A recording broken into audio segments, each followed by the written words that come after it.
Selamat bertemu kembali dengan hari yang baru. Kita memasuki pelajaran IPA, yaitu mengenai sistem pernapasan pada manusia.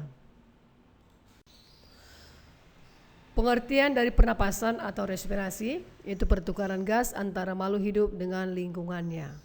Pernapasan ada dua, pernapasan eksternal dan pernapasan internal. Pernapasan eksternal atau pernapasan luar yaitu pertukaran oksigen dan karbon dioksida yang terjadi antara udara dalam gelembung paru-paru dengan darah dalam kapiler. Sedangkan pernapasan internal atau pernapasan dalam yaitu pertukaran oksigen dan karbon dioksida antara darah dalam kapiler dengan sel-sel jaringan tubuh. Hasil utama dari pernapasan adalah energi.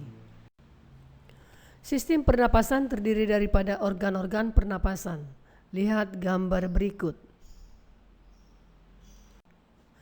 Sistem pernapasan pada manusia terdiri daripada organ-organ pernapasan manusia secara berurutan, mulai dari rongga hidung, paring atau tekak, laring atau pangkal tenggorokan, trakea atau batang tenggorokan, bronkus atau cabang tenggorokan, pulmo atau paru-paru.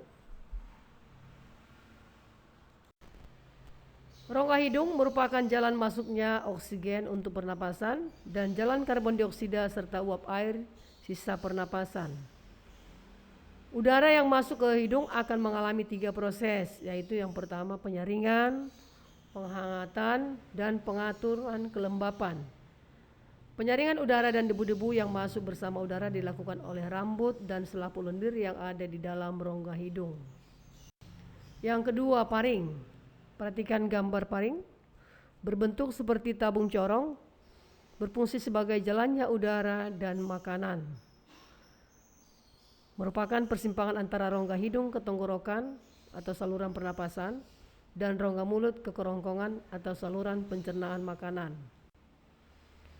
Kemudian laring atau pangkal tenggorokan. Pada laring terdapat pita suara dan epiglotis atau katup pangkal tenggorokan. Pada waktu menelan makanan, epiglotis menutupi laring sehingga makanan tidak masuk ke dalam tenggorokan. Sebaliknya, pada waktu bernapas, epiglotis akan membuka sehingga udara masuk ke dalam laring kemudian menuju tenggorokan.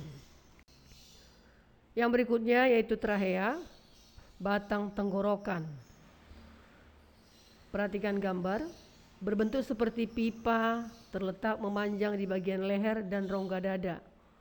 Panjangnya kira-kira 10 cm, tersusun atas cincin tulang rawan dan otot polos. Di bagian dalam trachea berlapis sela epitel, berambut getar atau silia dan selaput lendir. Fungsi daripada silia adalah untuk menahan dan mengeluarkan kotoran-kotoran atau debu-debu yang masuk bersama udara. Trachea bercabang 2, yang satu menuju paru-paru kanan dan yang lain menuju paru-paru kiri. Bronkus atau cabang tenggorokan, jumlahnya ada 2, paru-paru kanan dan kiri. Bronkus yang ke arah kiri lebih panjang, sempit dan mendatar daripada yang ke arah kanan. Bronkus akan bercabang menjadi bronkiolus. Bronkus kanan bercabang menjadi 3 bronkiolus. Sedangkan bronkus kiri bercabang menjadi 2 bronkiolus. Perhatikan gambar yang di samping. Yang berikut adalah pulmo. Pulmo atau paru-paru terletak di dalam rongga dada bagian atas, diselimuti oleh suatu selaput paru-paru yang disebut nama dengan pleura. Paru-paru berjumlah 2, yaitu paru-paru kiri dan paru-paru kanan. Paru-paru kanan terdiri atas 3 gelambir atau lobus, yaitu gelambir atas, gelambir tengah, dan gelambir bawah. Sedangkan paru-paru kiri terdiri atas 2 gelambir, yaitu gelambir atas dan gelambir bawah.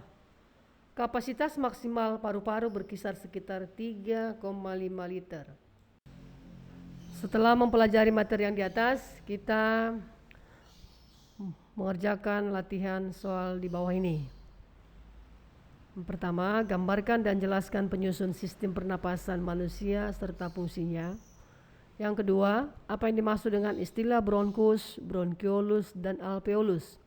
Ketiga, tantri adalah anak yang suka bernyanyi. Suatu ketika, tantri menderita demam dengan gejala pilek dan sakit tenggorokan, sehingga mengganggunya dalam bernyanyi. Struktur apa yang terganggu pada tubuh tantri? Bagaimana demam dapat mempengaruhi struktur tersebut? Terima kasih, sampai jumpa di pertemuan selanjutnya dengan materi mekanisme pernapasan.